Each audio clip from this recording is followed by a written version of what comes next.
Hey everybody, so now that I have 117 miles on this thing, now that I've got 110 miles on this 2023 Moto Guzzi V100 Mandello S, let me tell you what I think about it.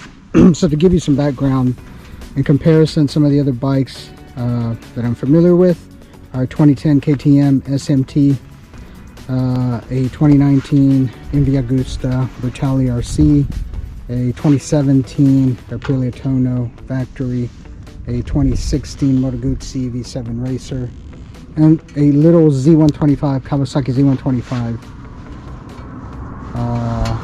mini bike, kind of like the Grom. So compared to those, what is this thing like? Well, it's smooth, comfortable, powerful. It is not flickable. It's very heavy. Heavier than the other bikes that I'm used to, but damn, it's nice. Once you get it turned into a curve, it holds the line. That is the best feeling I've ever had on a bike, the way it goes into the curve. It takes some effort to get it into the curve, but once you turn in, oh, it just keeps that line. It goes beautifully. So this is it, 2023 Moto Guzzi V100 Mandello S. I'm out here in San Felipe, Texas, sometimes known as Racers Road.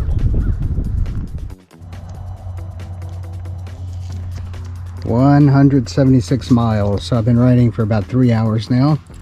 So let's see, windscreen, brakes, the little winglets, riding modes. Let me tell you about that. So the windscreen, my other bikes are naked bikes, so I don't have a windscreen.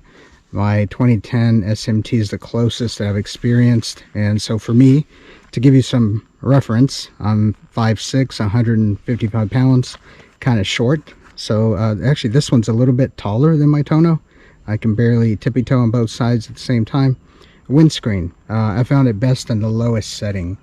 If I raise it, I get a lot of buffeting, and so I've learned that from my KTM SMT, is that I prefer either a really low or no windscreen or a really tall one. So I have the touring one on my SMT, KTM SMT.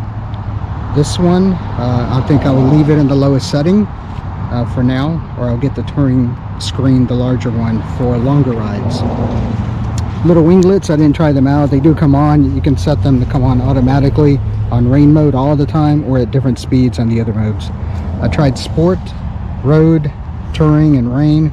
I kept it in sport most of the time.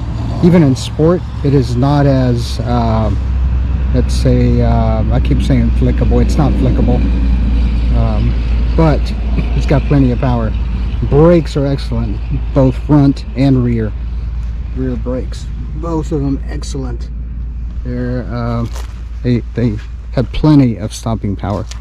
The quick shifter, so a lot of people were complaining. I read a lot of reviews, saw a lot of reviews, read reviews that the quick shifter was abrupt at that was too abrupt on the lower gears. Well, yeah, it is if you're going slow and at low revs. The way you should use it is high revs and higher speeds. So when done that way, works great, smooth, kicks in. The exhaust, I've been surprised. There's these little pings that it does. Actually, it kind of sounds like when a car has knocking, but it doesn't sound like my Tono. That's the best sounding exhaust I've ever experienced, that acquainted, or however y'all pronounce it. But this stock exhaust, it's got a lot of pinging, a lot of little rattles whenever you downshift. I love it.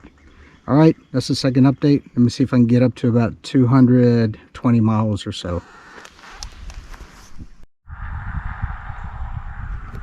All right, I'm at 217 miles. I'm still 60 miles away from home. Last quick update. Let's see, what did I notice? The windscreen is kind of flimsy. If you'll notice here, it wiggles on the lowest setting. It was like that yesterday, so I'll ask about that at the first service. It looks to be normal. When it's in the high setting, it's firm. There's no wiggle.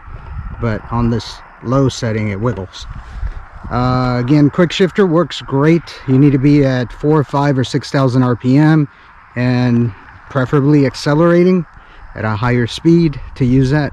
Don't use it if you're in the 1, 2, 3 thousand RPM range.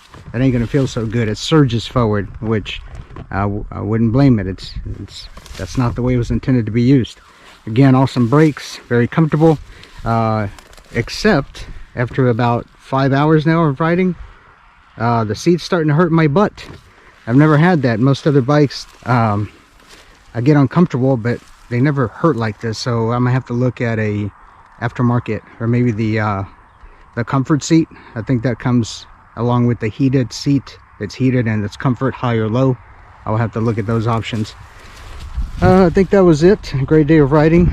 Very comfortable, powerful bike. Again, it is heavy, heavy, at least compared to my other bikes. And again, for a reference point, I'm 5'6", 155 pounds. So that might have something to do with it. But otherwise, great bike. I love it.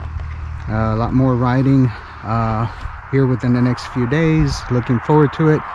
And here's the Texas bluebonnets. I was able to find a field here with a bunch of bluebonnets. So have a great evening, great day, and enjoy.